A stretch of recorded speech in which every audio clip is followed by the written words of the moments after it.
The 2022 Women's ODI World Cup is here, and what a start we have had in the opening game of the tournament between West Indies and New Zealand. Hayley Matthews kicked off the tournament with a brilliant century, but New Zealand came back strong with their skipper Sophie Devine scoring a fighting 100.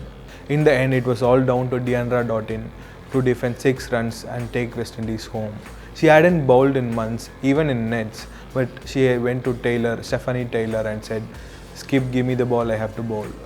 And the rest is history. West Indies won the opening game by 3 runs and the tournament is off to a flying start already. But in this video, let's talk about how the Indian squad has prepped for the World Cup ahead of their opening game against Pakistan on Sunday. Let's look at the squad first. The Mithali Raj-led side haven't had great results in the last year. They have lost against South Africa, against England, against Australia.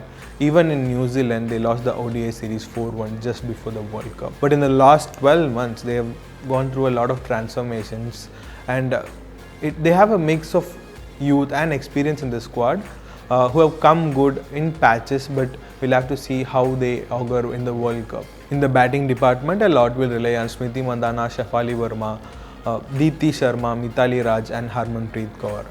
Estiga Bhatia had shown a lot of promise since she made her debut in Australia, but whether she will start in the first game or not is yet to be seen. More than the batting, it is the bowling department that has become a bit of a concern for India in the lead up to the World Cup. In New Zealand too, they failed to defend totals over 250 in the ODI series. Jhulan Goswami is the only experienced pacer in the squad as they have left out Shikha Pandey with Meghna Singh and Pooja Vasrakar accompanying the veteran pacer in the team. The spin department headed by Rajeshwari Gaikwad and Deepti Sharma is going to be even more crucial for India in the tournament. Deepti Sharma in particular was the leading wicket taker for India in the New Zealand series, but the form of the leg spinner Poonam Yadav is a bit of a concern as she hasn't been picking up wickets in the last 12 months. Much like other teams, India also have their share of flaws, but more than anything else, it is the middle order that holds the key for India. Mithali Raj at 4, Harmanpreet Kaur at 5, Richa Ghosh at 6, the young sensation who has been brilliant since her debut in Australia. In fact, she is the only middle order batter to have struck at over 90 in the ODI format since she made her debut. These 3-4 batters will hold key for India to get to competitive totals that are over 250 for their bowlers to defend against the top teams. But going into their opening game, India will be fairly confident as they have a good record against Pakistan.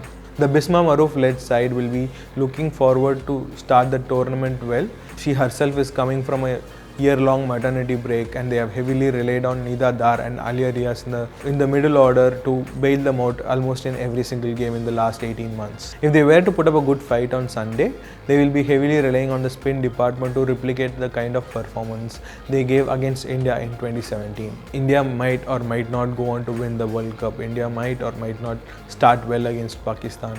But this World Cup for India and Indian cricket is all about the two stalwarts of the game, Mithali Raj and Jhulan Goswami.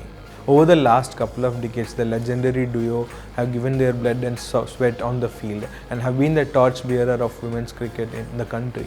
After missing out on holding on to the trophy by a meager 9 runs in the 2017 World Cup final, this World Cup is likely to be the swan song for these two Indian legends. Whether they go the full length or not, this tournament is all about these two legends carrying Indian cricket on their shoulders and passing the baton on to the next generation. The onus is on the younger generation to win it for them. Much like all of you, we are also excitedly waiting for the Sunday's game, and we will be back to you before the next India's game with all that happened in the game against Pakistan and what to expect in the coming matches. This is Gomesh signing off. Thank you for watching and log on to newindianexpress.com and follow our social media handles for regular updates.